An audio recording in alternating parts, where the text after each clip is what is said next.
A disk revolves with a speed of 33 1/3 revolutions per minute and has a radius of 15 centimeter.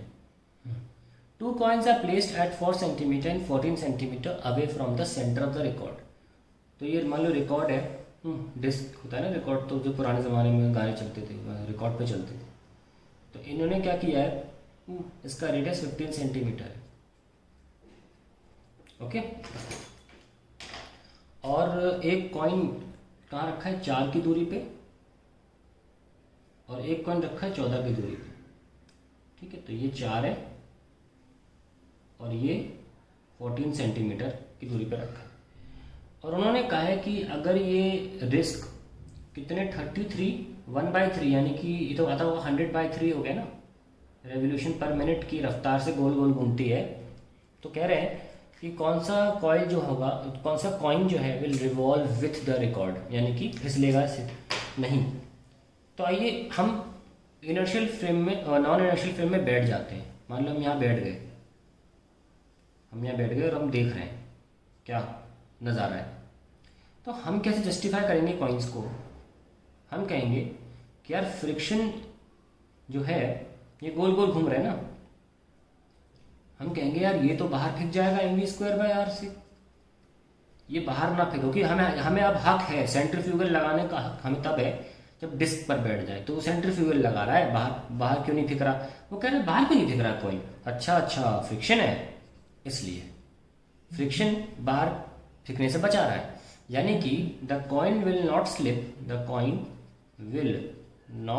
Slip if friction is greater than equal to mv²/r। That's it. ठीक है, centripetal की जगह centrifugal लगा लिया, क्योंकि वो non inertial frame में बैठ के देख रहा है। तो कह रहा है फ्रिक्शन जो है, पहले रस्सी हमने जो एग्जांपल दिया था आपको डिस्क वाला, उसमें रोप ली थी, यहाँ फ्रिक्शन जस्टिफाई करेगा इसके नहीं जाने को बाहर। तो उसने कॉइन विल नॉट स्लिप की कंडीशन लगाई, क्योंकि सवाल पूछ रहा है कौन सा स्लिप नहीं करेगा, कौन सा बाहर नहीं फेंक जाएगा। तो बेटर है कि हम वही कंडीशन से लगाएं क्वेश्चन, ताकि जब हमारा आंसर आए तो वो सीधे वही आंसर दे जो क्वेश्चन पूछा जा रहा है। हमने क्या कंडीशन लगाई? कॉइन के नहीं स्लिप होने की। पूछा जा रहा है वही कॉइन कौन सा रिवॉल्व करेगा रिकॉर्ड के साथ।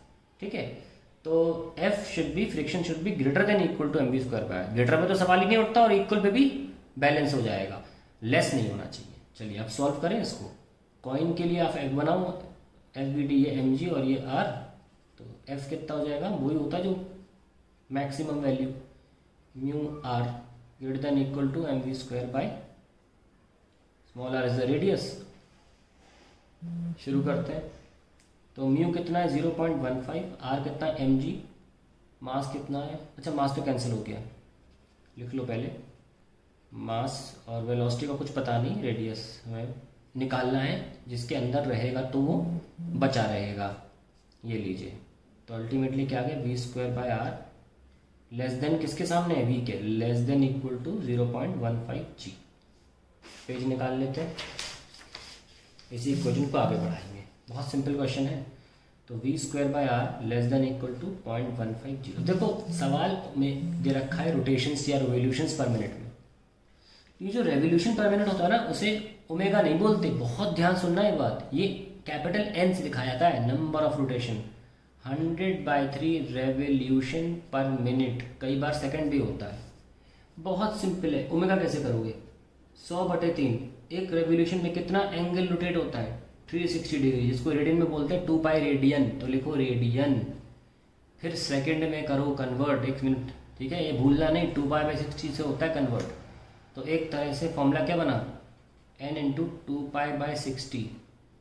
तो ओमेगा का फॉर्मूला हो सकता है 2πn/60। जब भी आप रेवोल्यूशन पर मिनट में देखो, ना पर मिनट में, पर सेकंड में नहीं, 60 नहीं आएगा, पर सेकंड में होगा सिंपली 2πn। लेकिन यहाँ 2πn/60 क्योंकि मिनट दे रखा है, ये भूलना नहीं।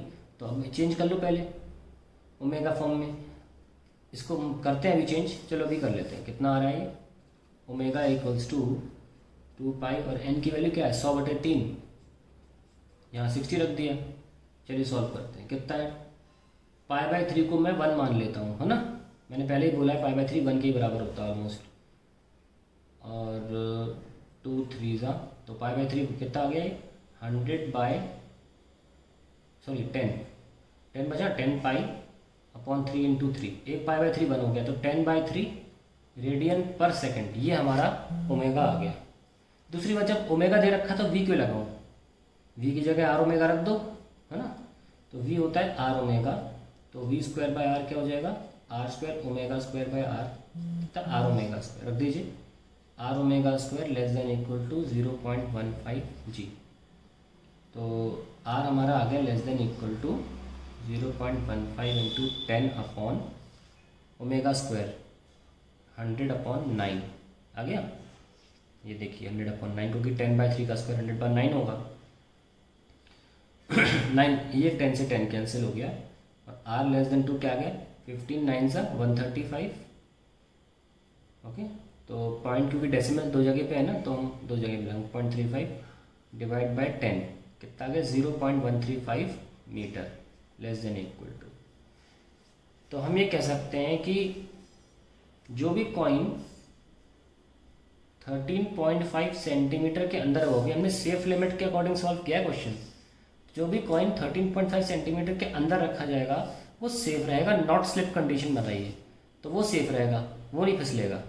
तो ये कौन सा कॉइन है जो 13.5 के अंदर रखा है, 4 सेंटीमीटर वाला, तो ये वाला कॉइन जो है ये स्लिप नहीं करेगा। So the 4 centimetre coin, 4 centimetre वाला कॉइन विल नॉट स्लिप। ऐसे हम सॉल्व करते हैं, बहुत बेसिक क्वेश्चन है, टाइम नहीं लगाना है इसमें, बहुत सिंपल है, बस कैलकुलेशन में टाइम लग सकता है लेकिन कंसेप्चुअली इट्स वेरी इजी।